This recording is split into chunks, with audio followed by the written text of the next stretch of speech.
sabe que o lançamento de Meu Malvado Favorito em 2010 foi um marco na história das animações. Afinal, você consegue imaginar um mundo sem Minions? O que quase ninguém sabe é que o sucesso do Gru e dos seus servos foi simplesmente copiado na cara dura ao redor de todo o mundo, e algumas vezes até pelas maiores empresas de animação da história. Oh my God! Para muitos, esse é exatamente o caso de Megamente, da DreamWorks, que foi lançado exatamente no mesmo ano de Meu Malvado Favorito, só que 4 meses depois. Esse filme divertido trouxe uma história assustadoramente parecida com a do primeiro filme da Illumination, e na época isso causou uma confusão gigantesca no público. Veja só, nós tínhamos um super vilão careca, assim como o Gru, com uma cabeça gigante que usa roupas escuras e de couro, tem um ajudante engraçado, assim como o Gru, e que no final das contas descobre que o seu verdadeiro destino não é ser o cara mau da história, e sim o herói da cidade, exatamente como o Gru mais uma vez. Mas como os filmes foram lançados tão próximos, a maior dúvida é se Megamente é realmente uma cópia pirata de Meu Malvado Favorito ou se o contrário. Ou ainda, se eles poderiam ser o que Hollywood chama de filmes gêmeos, que é exatamente quando 2 estúdios gigantes desenvolvem a mesma ideia ao mesmo tempo por coincidência. Mas como o filme do Gru chegou aos cinemas primeiro, a história fantástica do alienígena azul da DreamWorks acabou sendo esmagada nas bilheterias mundiais. Depois disso, o filme do Alien Cabeçudo ficou com a fama de ser a cópia barata, e sempre será lembrado como o vilão que perdeu a corrida de Bilheter Day para o Gru. Você já parou para pensar que a todo-poderosa Disney assistiu ao sucesso gigantesco de Meu Malvado Favorito e pensou: nós também precisamos do nosso próprio vilão grandalhão, de cara fechada, adotando uma garotinha fofa? Foi exatamente assim, utilizando a exata mesma fórmula de Meu Malvado Favorito, que nasceu o fenômeno mundial Detona Ralph, lançado no ano de 2012. 2 anos depois do filme dos Minions e seu boss.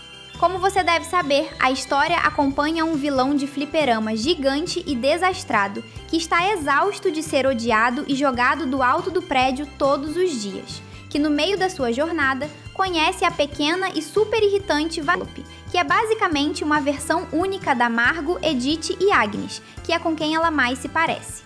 E no fim de tudo, os dois acabam formando uma dupla inseparável, e isso é praticamente um espelho perfeito da relação entre o Gru e as suas filhas, em especial a pequena Agnes, um cara mau e assustador que tem o seu coração amolecido pela inocência pura de uma criança que não sente nenhum medo dele. Resumindo, a Disney adaptou a fórmula de sucesso da Illumination na cara dura. E quando a Rússia decide entrar no jogo de clonar a fórmula de vilões com exércitos bizarros, o que pode acontecer? Bem, isso aconteceu no ano de 2017, quando o estúdio de animação russo Melnitsa lançou a bizarra animação Urfinjus e seus soldados de madeira. A história mostra o vilão carrancudo Urfinjus, que descobre um pó mágico capaz de dar vida a objetos inanimados, e decide usar isso para criar um exército e dominar a mágica Cidade das Esmeraldas. A grande inspiração mágica aqui está no exército que ele constrói. Ele fabrica milhares de soldados de madeira que são idênticos, possuem caras esquisitas pintadas na madeira, andam de forma completamente desajeitada e são estupidamente literais em tudo que fazem, exatamente igual aos Minions. A forma como o vilão perde a paciência com a burrice infinita dos seus servos lembra, e muito, a relação do Gru com os Minions, só que trocando a cor amarela por marrom e entregando uma qualidade de animação russa que vai te dar alguns pesadelos à noite. Agora nós vamos viajar direto para a Índia para falar de uma das animações em 3D mais famosas e estranhas da televisão asiática, Motu Patlu. A série foca em 2 amigos carecas, assim como o Gru, mas quem realmente rouba a cena e traz o DNA escancarado de Meu Malvado Favorito é o principal vilão da cidade, conhecido pelo pomposo nome de John the Don. O cara é um autoproclamado gênio do crime que gosta de usar pistolas estranhas e possui um nariz enorme. Tudo muito parecido com o Gru, não acha?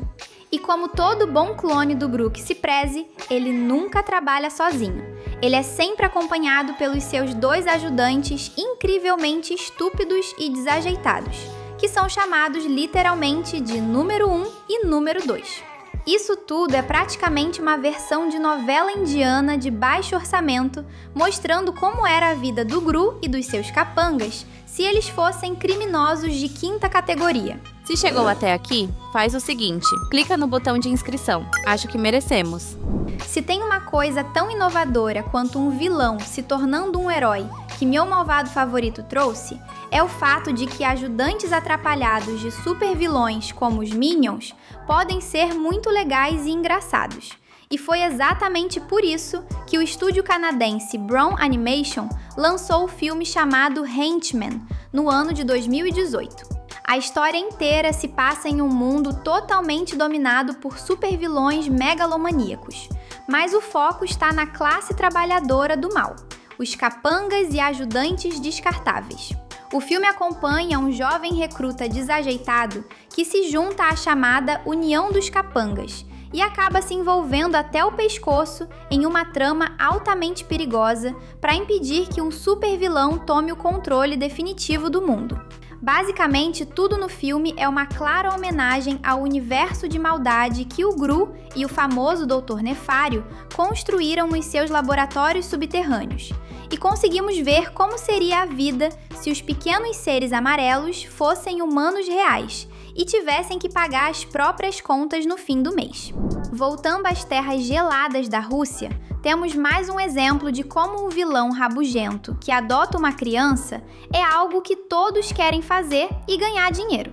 No ano de 2019, foi lançado o filme Operação Babá, que foca em Mickey Mickey, um urso solitário extremamente mal-humorado que odeia socializar, constrói engenhocas na sua casa isolada e não quer contato com absolutamente ninguém no mundo.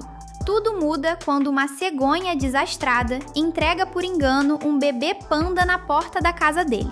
O urso surta e decide cruzar o país inteiro só para devolver o filhote indesejado.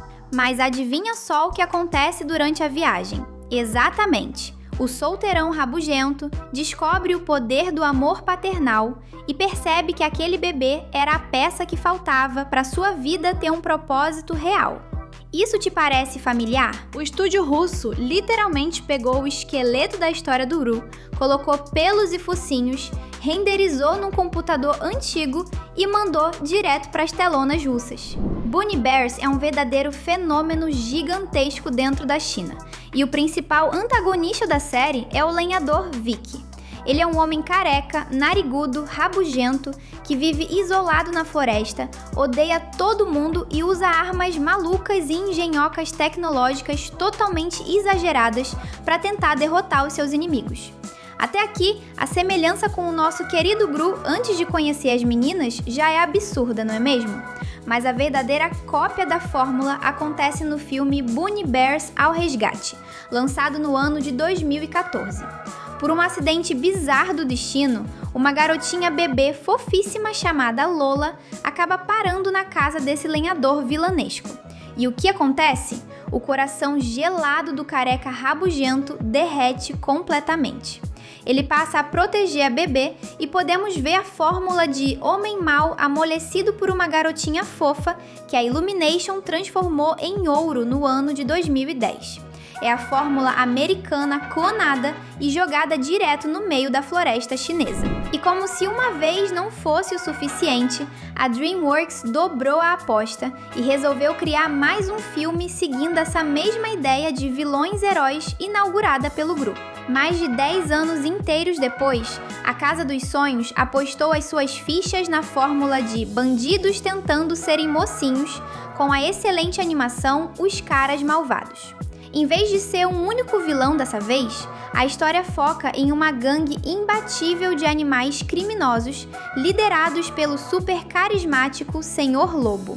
Eles acabam sendo pegos pela polícia e decidem fingir que vão se regenerar de verdade, apenas para ter a chance de dar o maior golpe de todas as suas vidas. Na animação, assim como o Gru sentia um orgulho de ser o grande terror da vizinhança, até perceber que receber o amor da sua família adotiva era uma sensação infinitamente melhor, o Senhor Lobo percebe que a sensação de fazer o bem para outras pessoas é muito mais recompensador do que roubar caixas fortes de bancos. Isso e o coração da Diane, que é a versão raposa da Lucy de Os Caras Malvados. Para finalizar, vamos falar do tio perdido de Meu Malvado Favorito que poucos conhecem, a animação francesa Igor.